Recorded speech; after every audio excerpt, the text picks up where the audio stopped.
Welcome to An Aries and Pisces Walk Into a Coffee Shop, the podcast. We're your hosts. I'm Bridget, she, her.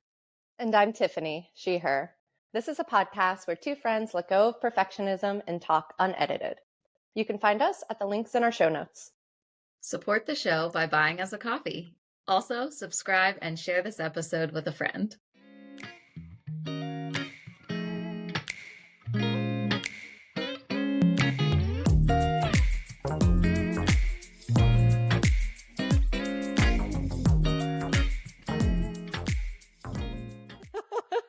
All right, here we are.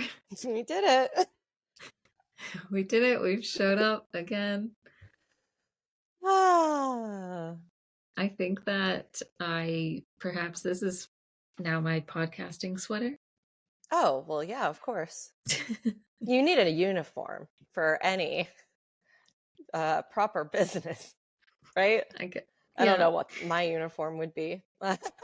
Well, I was thinking, well, I'm just over here wearing like a black top every time anyway. So like, I don't know, what's the difference between wearing a crayon sweater every time? Mm-hmm. Or who cares? Is what I thought. Like my brain at first told me that a lot of people should care. Yeah, or that I should care or something. And then I was like, who gives a fuck? I do like this trend that you and a lot of our friends I'm noticing are leaning into is I should care about that. Wait, no, I shouldn't. And no one else should. And if they do, can't be bothered. Mm-hmm. Oh, I love that. I've actually been thinking about that a lot. Speaking of your peep, that idea of who cares if something seems unnecessary and or childish. Mm-hmm. And I've been thinking about that nonstop since you're getting a giant peep for your gift conversation. And then it's come up in a couple of other conversations of people being like, oh, I was called childish, or like I was told I shouldn't. Yes, the slide over. It's so big. Oh, what a dream. And so I've just been thinking about that a lot and realizing all the ways in which that probably has affected my ability to have joy, be silly, express myself, and also there was something else. No, I think that's it. Maybe I'll come up with more later. Mm-hmm.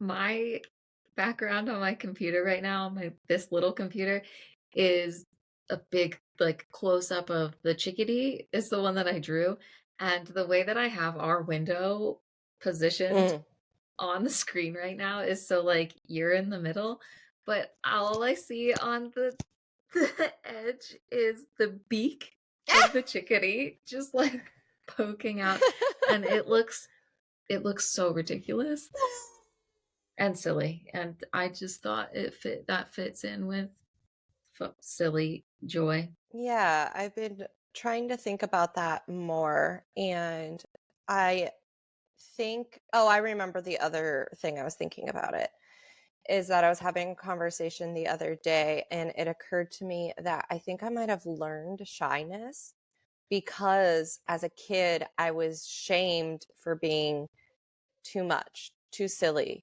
too weird. And so like the older and older I got, the more and more restrained and composed and small and silent and like unseen. I didn't want anyone to pay attention to me.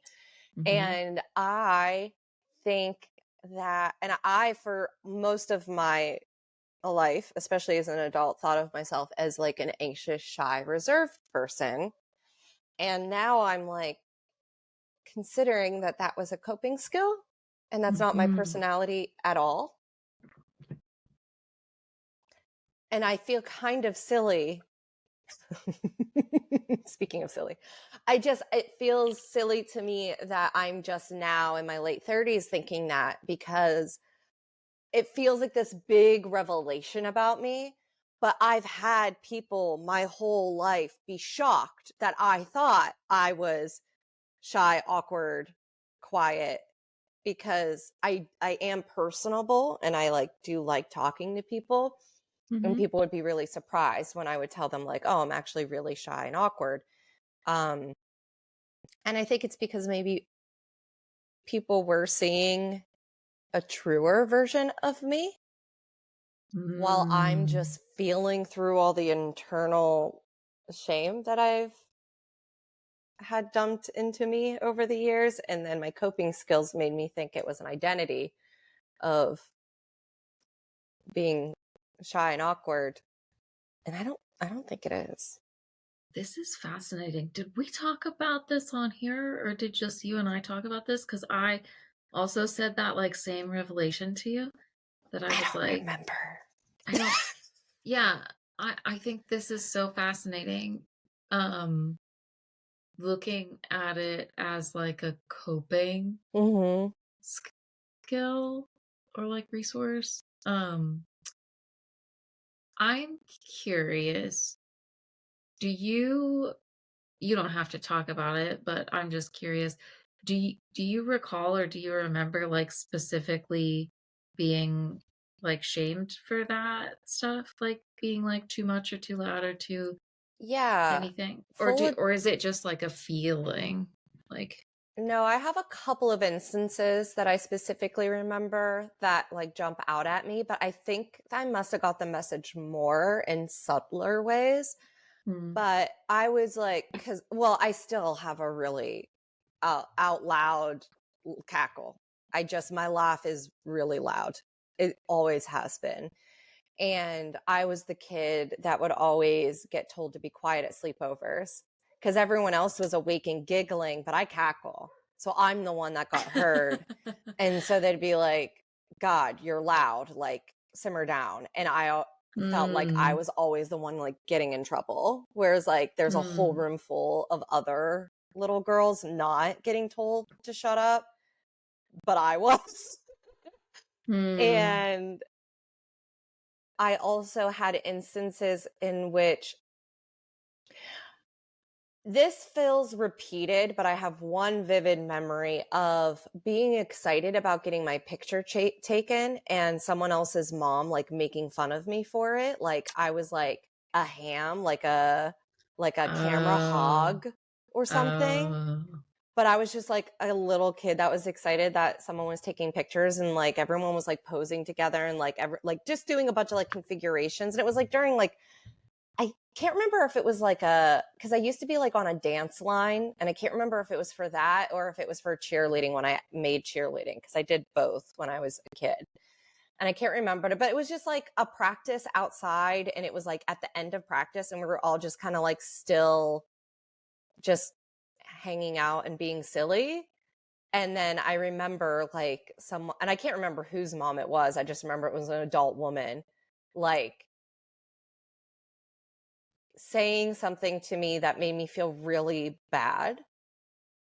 And then I think it kind of started after that, it got repeated where anytime someone called me a ham or pointed out that I like wanted attention, it felt bad, even if they didn't mean it that mm, way.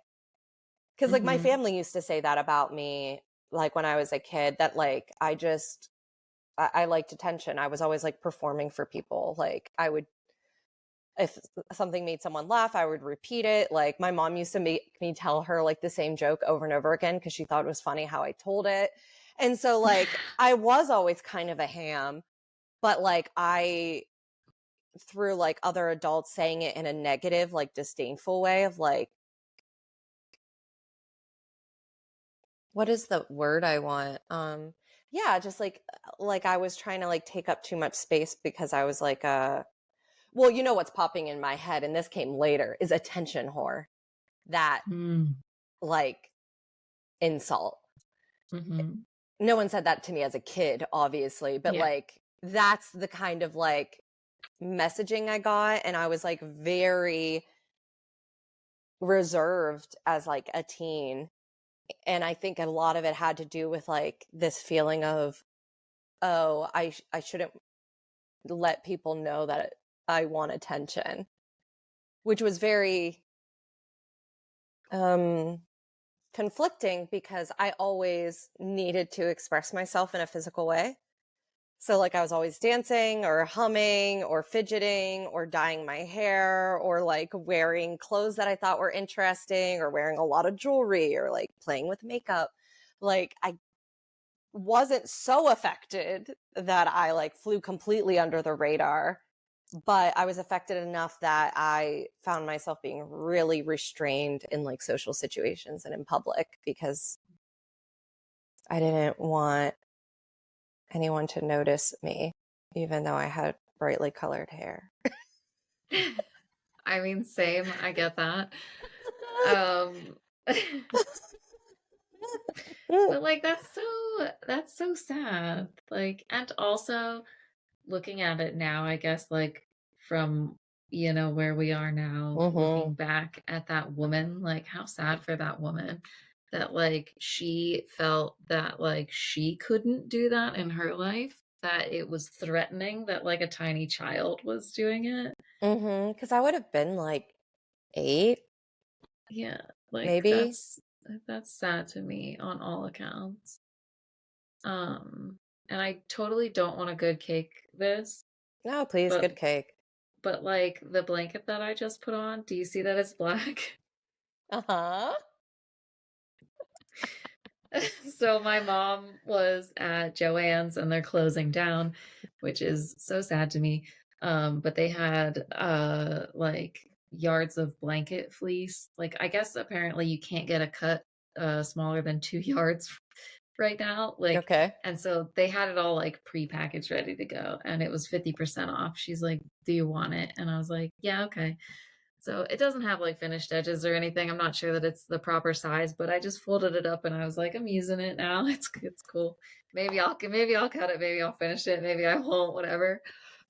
But here we are trying it out for the first time. I'm obsessed with this two sides where it's just like I need to find the most perfect, special, intentionally bought blanket. And it's like, my mom gave me this piece of fabric that is now a blanket, I guess.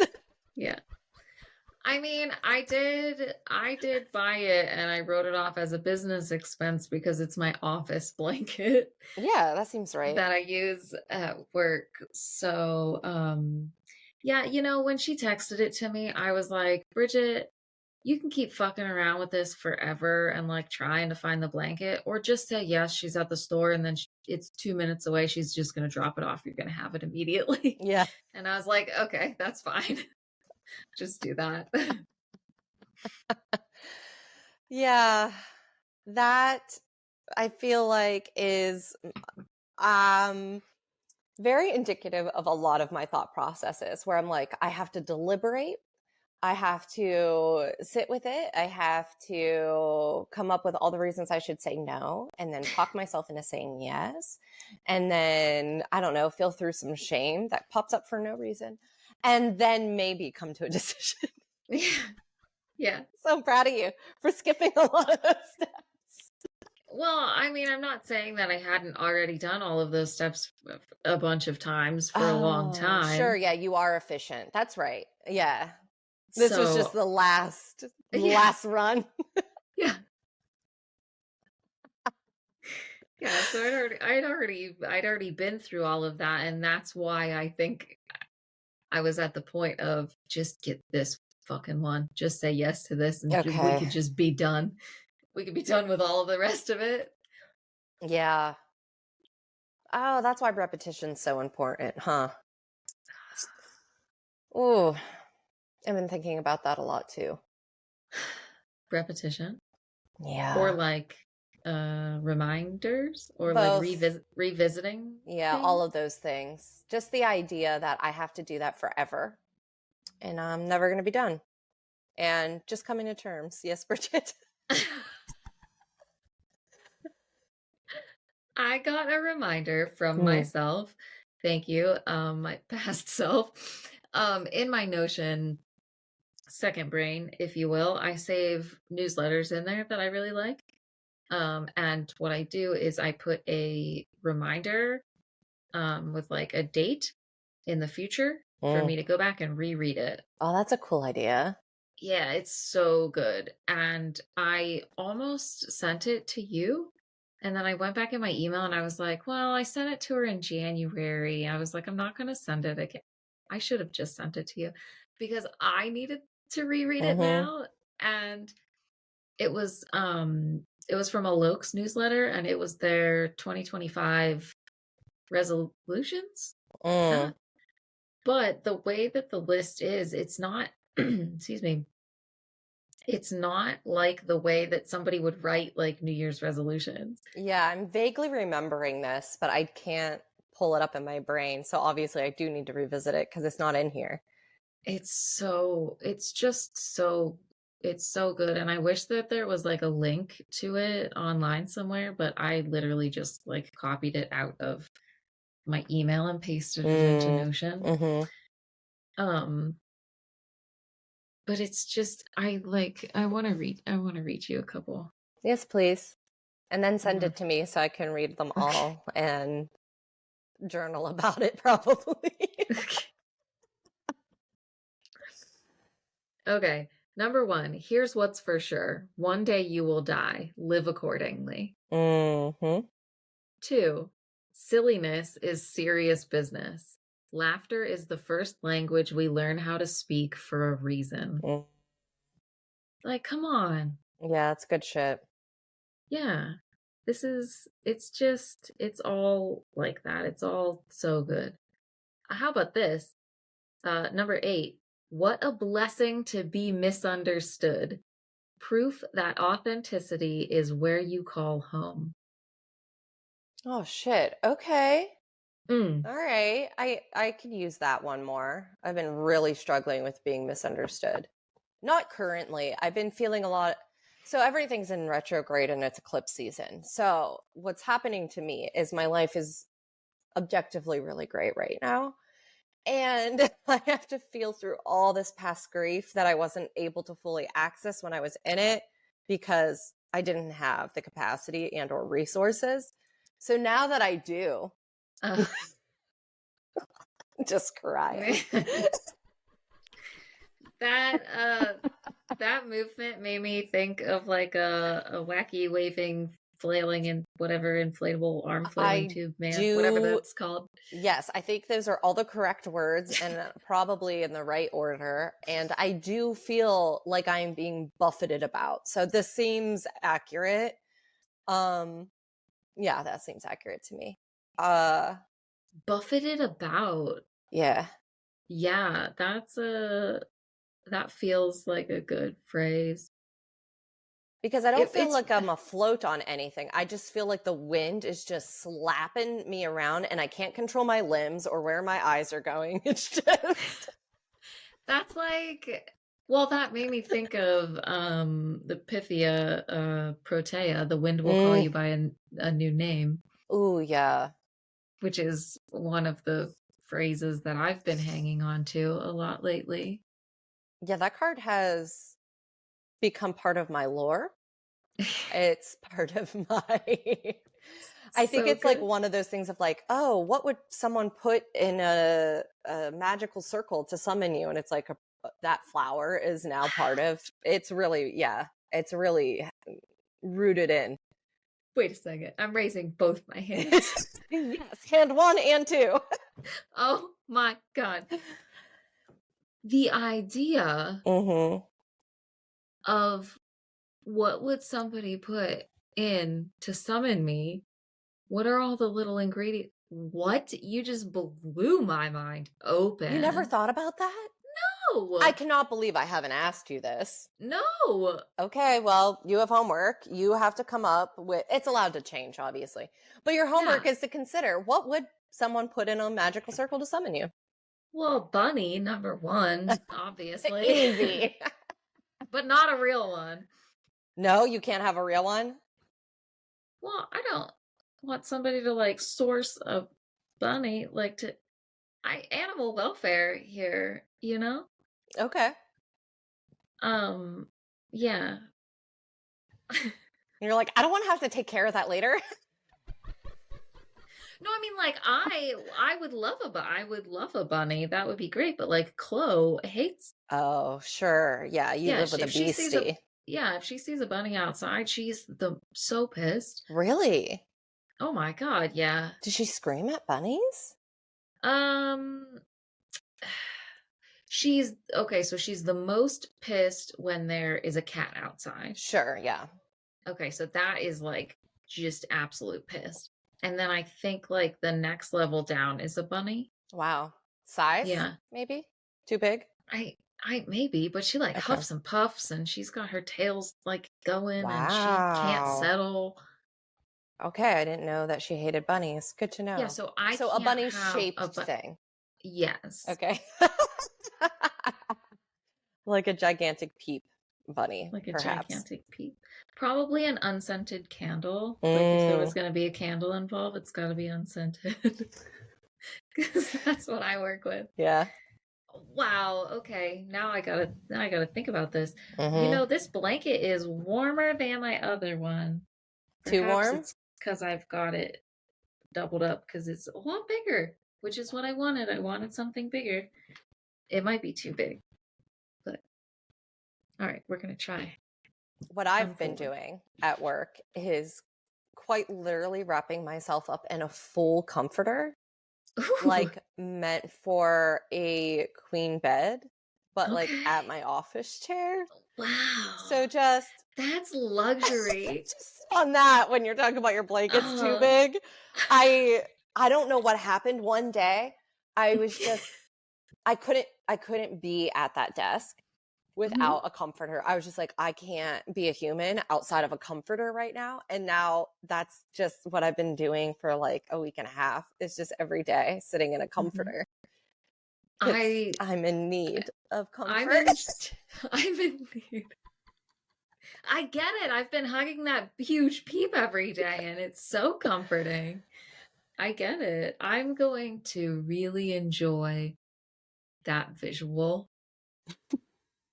Of me sitting at an office desk Thank you. wrapped in a comforter. Thank you. Yeah. And I want to know what would other people bring what else would summon you besides a protea? Oh, for me, so other ideas I've had are red wine, obviously. Pomegranates, they're my favorite fruit. Okay, Um, pomegranates. Yep. I apparently was not that concerned about animal welfare. So I was just like a cat and I'm there. I don't I never even occurred to me how someone would source a cat or Mm, if that was then my responsibility after. I was just like if there's a cat in the circle, I'm going to want to hang out with it. yeah. Um probably any kind of like fancy pen or like stationery because Ooh. I'm a sucker for a fancy pen and Okay. fancy paper. Um, what else? I mean, definitely some kind of soft fabric. Mm. I think you know what I actually think it is? I don't think I want a magic circle. I think I want someone to build me an altar nest. I want a nest with an altar in it. So like I'm thinking like twinkly lights with pillows and like soft blankets and then a cat wants to come cuddle Like me. a big nest. Yeah. Yeah. Okay. Like I could lay down in it comfortably. But then I want snacks and beverages and probably something shiny. I like shiny things. What kind of shiny? Or just like any kind of I shiny? mean, like if a pretty crystal would do it, Okay. maybe a nice little trinket that I could wear. Um, what other things could summon me? Um, what else do I want to hang out with? I This do want is so candles. fascinating to think about. Yeah, I do I like am just my mind is going just so wow. Keep going. Oh, I would have to have the incense. I'm very Okay. I love but it would have to be like the incense I would like, obviously. Not just anyone would do because you know I'm sensitive. But like the Sea Witch botanical incense are nice. They never give me a headache and the scents are always Okay. incredible. I don't think that I know of them, but I'm not sure that I've ever encountered their incense. Oh, I'm obsessed. They're so nice. And they like slow burn, so they last a really long time without being super overpowering, at least in my Mm. opinion. I mean, everyone's very individual when it comes to that, but Hmm. I've never had an issue with any of their scents bothering me. So I think I would like that. Um, what else could summon me? I've got some ideas for mine. Ooh, yes. I well, you were mentioning drinks, and I Mm-hmm. was like, oh, okay, well, what would I want to drink? And I was just going to say like mint leaves, but like, oh, I want like a mint tea. Mm-hmm. Soothing. Yeah, that's my fucking jam. Cause you're like red wine, and I'm like, well, I don't drink Mm-hmm. like alcohol drinks. And I was like, what would I drink? I'm like thinking like, what's my favorite drink? Because that was a question on something. I joined, some community or thing online, whatever it was. But like one of the questions was like, what's your go-to drink? Oh, like an Or like icebreaker something, question? yeah, something Okay. like that. And I'm like, my God, what's mine? I don't know. I was like like if I got a drink that I really loved, cold pressed juice. Mm-hmm. I love some juice, but like I'm not sure that I have like a specific favorite, but definitely mint tea would do it. That would get you, girl. You're like, okay, I'll hang out, I guess. Okay. Light me a And candle, make me some some, tea. oh my God, some fucking chips. I want some salt and bennies. Those are good. Give me some salt and bennies. Or French fries. I mean, I love a charcuterie plate. I want crackers and I want cheese and I want dried fruits and I want some berries. Like, I like to graze.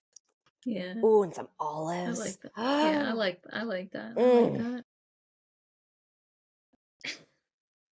I'm but a simple creature. I want to smell nice things. I want to taste good things. I want to relax. I want the lighting to be dim and I want a cozy, cuddly, purring animal. I don't think I'm asking for a lot. I think it's good. I think that's all good. That's all doable. Yeah, for me to show up, that's the bare minimum.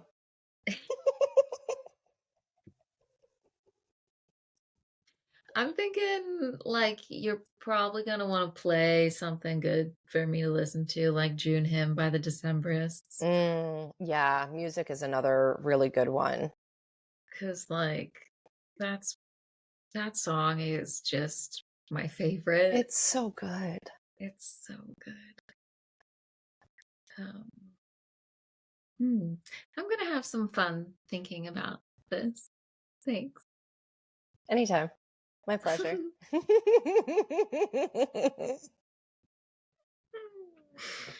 Oh, yay. It does kind of feel like lore building, which makes me smile. Like the idea of leaning into an aspect of, what's really fun is to look at mythology and see the different associations with like different deities. And that really blew my mind where I was just like, oh, I like it became like a fun, like, if I was a deity, what would like incur some favor from me? And then that Yeah, like became like a really fun thought exercise. that's really interesting to me because that's not something that has ever really pulled my interest in like working with deities or Mm, like anything like that. And if I'm being honest, I think part of it has to do with that specificity of offerings or like whatever it mm-hmm. is. So for me to like think about it in this context of like flipped around, Yeah, you get to make it up. I but I think that like it's helping me understand that more Oh, fun. more now. Okay. Yeah, yeah. I think, as I'm hearing you say, like, yeah, I would want to show up and be surrounded by these things. And I'm like, oh, that's why. Mm-hmm. I don't think I got that before. Oh, okay. Yeah, I kind of I think for me, because I was such a mythology nerd growing up, and I love the reading the stories, that it made a lot of sense to me because normally all the different associations that deities have a story attached to it. Like there's a reason that this thing Mm, is attached to this mm, deity. And it kind of made the archetype feel really accessible and textured to me, because like there were certain deities that when I first encountered them, I just didn't quite get them because it seemed contradictory at times. And then the more I would learn about like the stories that are told about that deity, I like, oh, I see the through line here. Like I get it now. Um, and I think that for me, that kind of like story building and archetype um, exploration is how I started engaging with deities, because like I also struggle with the idea of like having like a deity that I'm like devoted to, or um some people talk about them as like, oh, this is like the practice for some folks is deity like worship or reverence, or like they would petition deities, and I haven't really gotten into that so much. um but I think it's because for a long time I just thought of it as archetypal, and hmm it wasn't until I really started examining the stories and the associations that, yeah, it just made it a little bit more of a, what's the, it like grounded that concept down into something practically tangible. And so, hmm yeah, similarly, where it's just like this like high concept idea of like an archetype started coming down as like a, oh yeah, what would I want to be hanging out around and working around? Like what calls me when I want to do some kind of witchcraft? And I'm like, oh well, of course a deity would have the same ideas. Like they want to work with what feels good to them. And so that felt like a cool way to consider all the ways in which I felt connected to certain stories, and realizing I have like these through lines with certain deities, and like why some just don't make any sense to me, because I'm like, oh, I don't like anything they like. No wonder they don't make Huh. sense to me. Uh-huh. Wow. This is fascinating.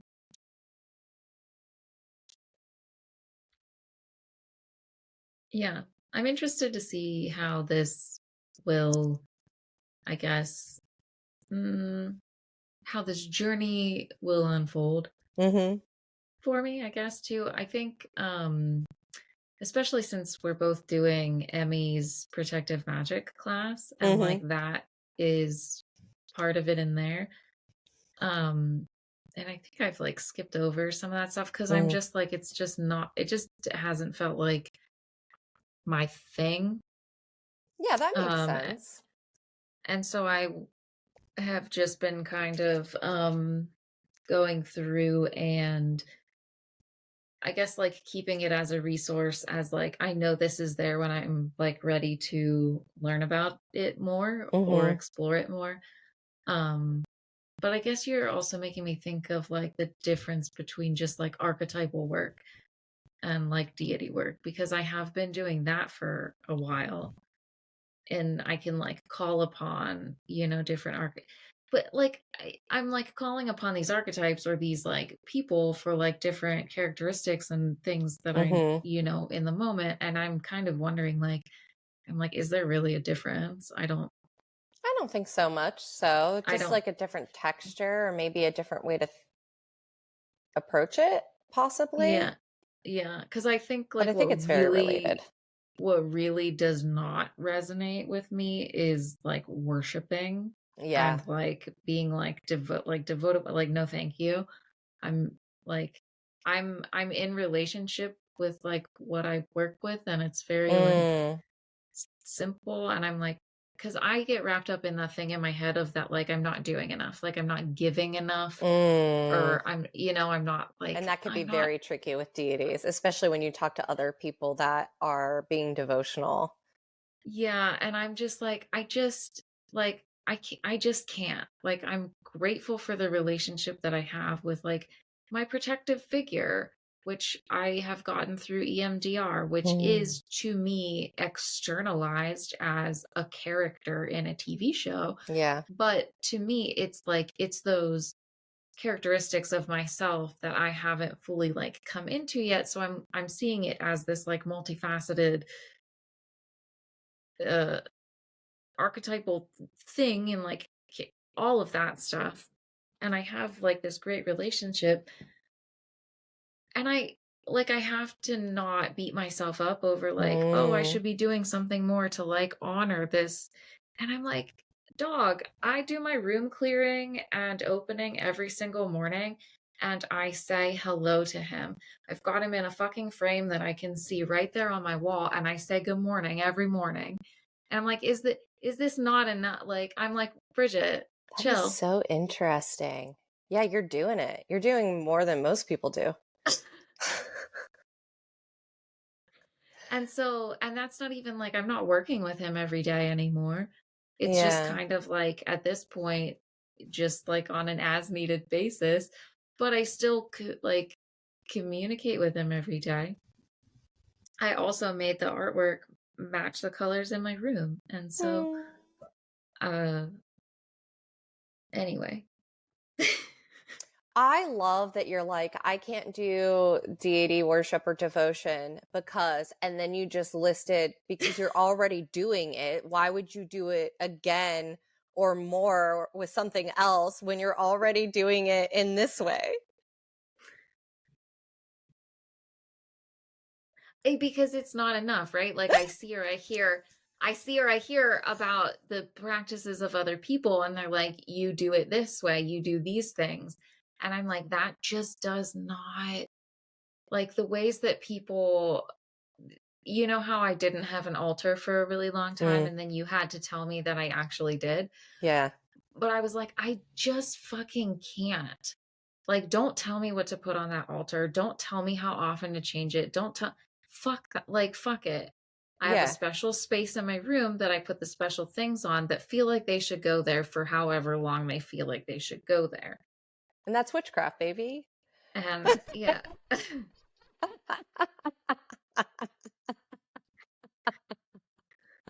So fuck not doing it right.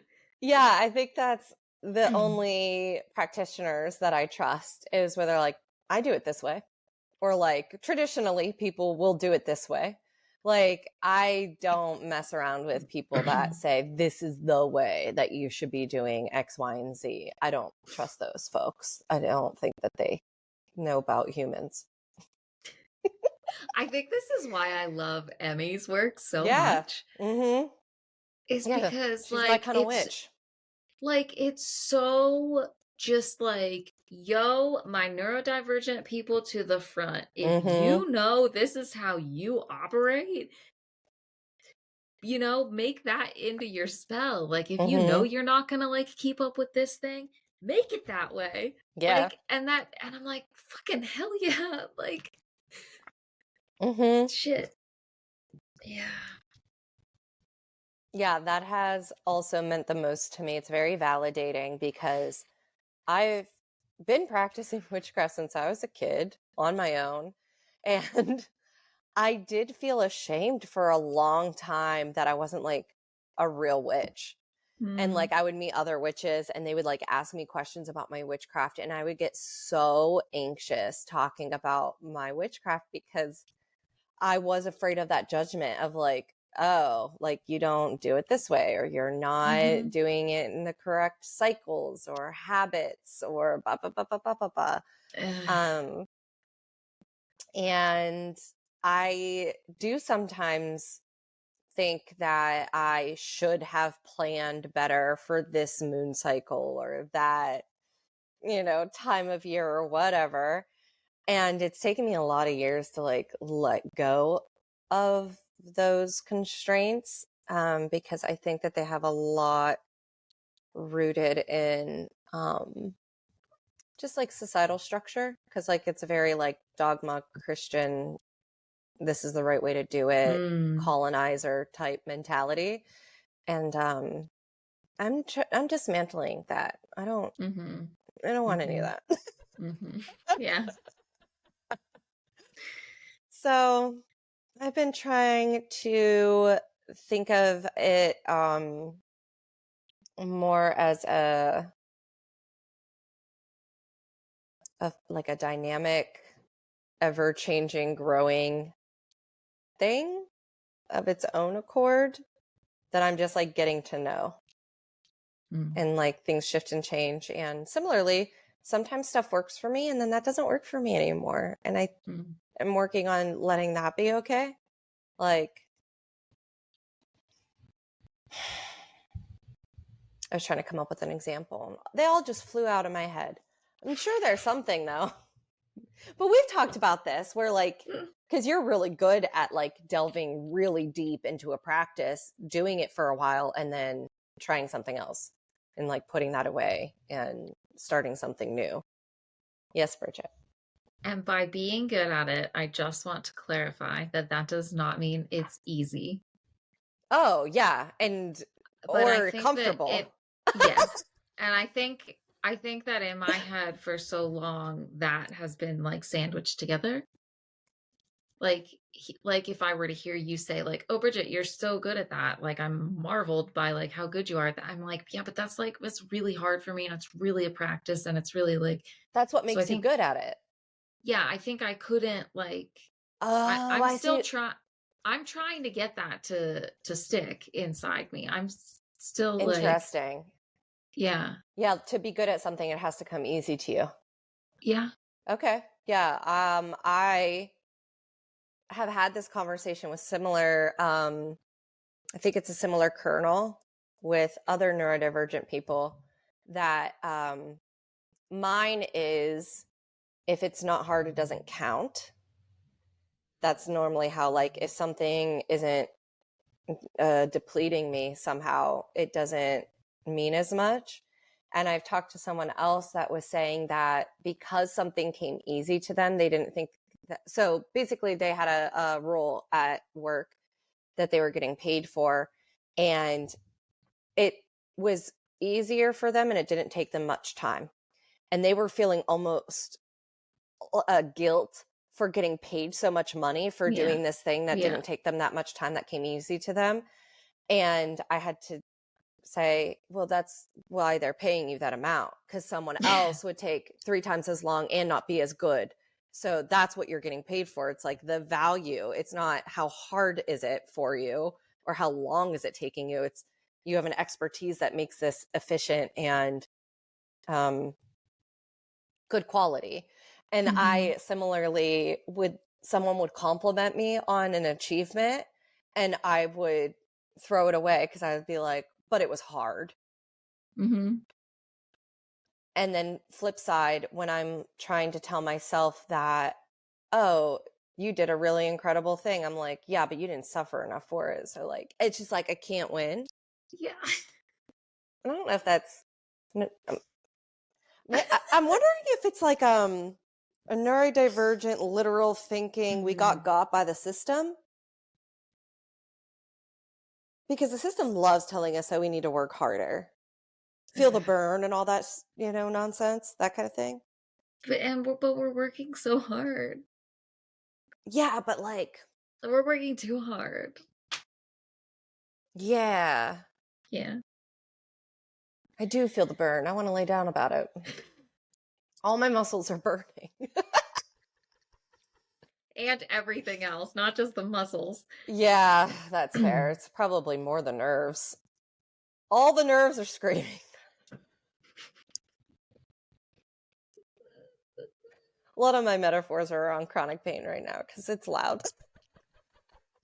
So this having a body Same. is real loud lately. It is. But you know what? At least as of right now, it's Aries season. Oh, And finally. I think that it was a year ago that we made that little clip that was like, it's Aries season, baby. It's so And funny because like so I love Pisces season and I can every year I cannot wait for it to be done. Every year. I'm just chomping at the bit for Aries season to come in and save me.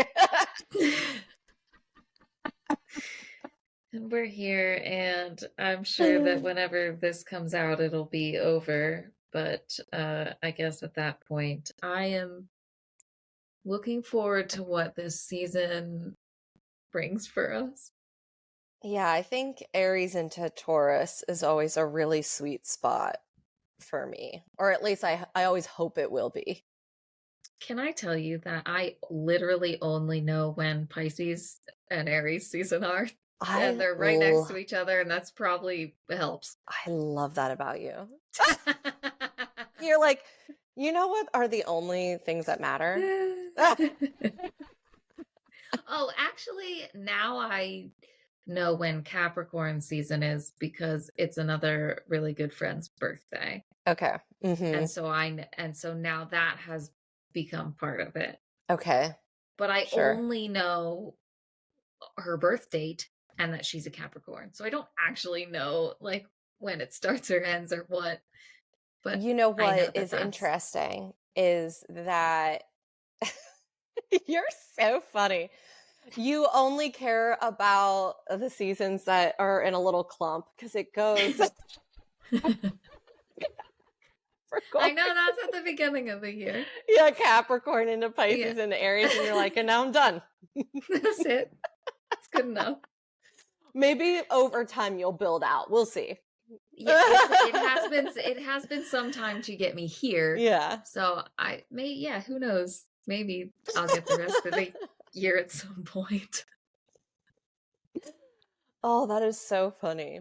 I think what had helped me a lot in remembering, and I still like, I used to be better at this, but I lost the order for a period of time, and I started getting it back because my favorite astrologer, your astrologer friend, Jordan Schumer, Mm.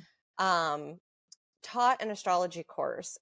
And one of the ways she often teaches in story, and the story she tells about like the whole circle of the zodiac is that each zodiac has like a life milestone in it. And so when you go around the wheel, it's like an entire life cycle. And the way that she explained it made it make like a narrative sense to me.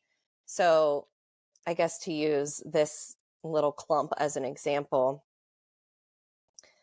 Capricorns are kind of like the full adults of the zodiac because they went through like all of this like growing up, and they like know how to live in the material world as like actualized adults. They can get like they're stable, their needs are met, they're, bringing in material goods, they're, if they're a healthy Capricorn, spreading that out into their community and like taking care of people with like material things. They're just kind of known as like the go-getters of the zodiac because they're full adults. And then Pisces at the end of the zodiac, we are that bridge between like life and death. Like we are all of the signs culminated and like in other realms in this realm. So we're like bringing messages from um life and death cycles into like a self-actualize like oversoul type of dream states, innovation, material, like we're a conglomeration of all of that That type of feels like, right. yeah, and like actualize like artistic, like you get to be a Okay. full adult, and then this is like the artistic side where you're like bringing in divine inspiration into the realm of being alive. And then it all starts over again with Aries, which are the initiators. They start the cycle. they're the jump in head first and hit the ground running because you learn how to walk by stumbling through and letting gravity do most of the work. And they're the boisterous, like, igniters of things.